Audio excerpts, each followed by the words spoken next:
బీసీలకు 42% రిజర్వేషన్ల పెంపు సాధ్యమేనని మంత్రి పొన్నం ప్రభాకర్ అన్నారు. బీజేపీ రాష్ట్ర అధ్యక్షుడు రామచంద్రరావుపై ఆగ్రహం వ్యక్తం చేశారు. రామచంద్రరావు మరోసారి తన నిజ స్వరూపం బయటపెట్టుకున్నారని ఫైర్ అయ్యారు. బీసీల రిజర్వేషన్లను 9వ షెడ్యూల్లో చేర్చడం అసాధ్యమంటున్నారని, పొరుగు రాష్ట్రం తమిళనాడులో రిజర్వేషన్లు పెంచారని గుర్తు చేశారు. రాష్ట్రం నుంచి ఎన్నికైన బీజేపీ ఎంపీలు రాజీనామా చేయాలని డిమాండ్ చేశారు. ఎంపీలు రాజీనామా చేస్తే బీసీ రిజర్వేషన్లు ఎందుకు అమలు కావో చూస్తామని అన్నారు పొన్నం ప్రభాకర్.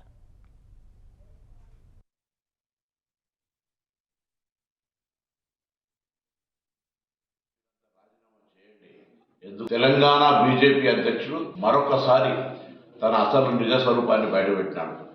42% 9వ షెడ్యూల్లో చేర్చడం అసాధ్యం అంటా ఉన్నాడు. ఇది సాధ్యమే.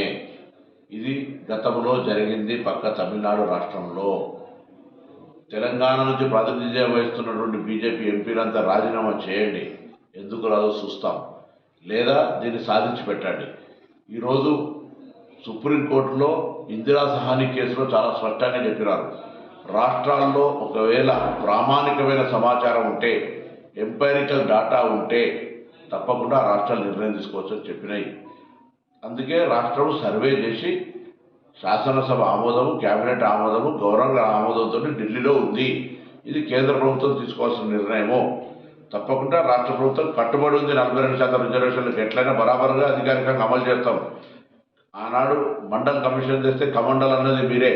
ఇవాళ మళ్ళీ మీ యొక్క వక్ర బుద్ధిని ఈరోజు మళ్ళీ బీసీలపై కుట్రలు చూపెడతా ఉన్నారు. దీన్ని తెలంగాణలో ఉన్నటువంటి అన్ని బీసీ వర్గాలు, కుల సంఘాలు బీజేపీ నిజ స్వరూపాన్ని గమనించి 42% రిజర్వేషన్లు ఇచ్చే ప్రక్రియలో ఆ రిజర్వేషన్లు అమలయ్యే విధంగా కాపాడుకునే ప్రయత్నంలో మరి ముందుండాలని సందర్భంగా కోరుతూ, కేంద్రం బీజేపీ తప్పకుండా 42% రిజర్వేషన్ 9వ షెడ్యూల్లో చేర్చాల్సిందే. తెలంగాణ బీజేపీ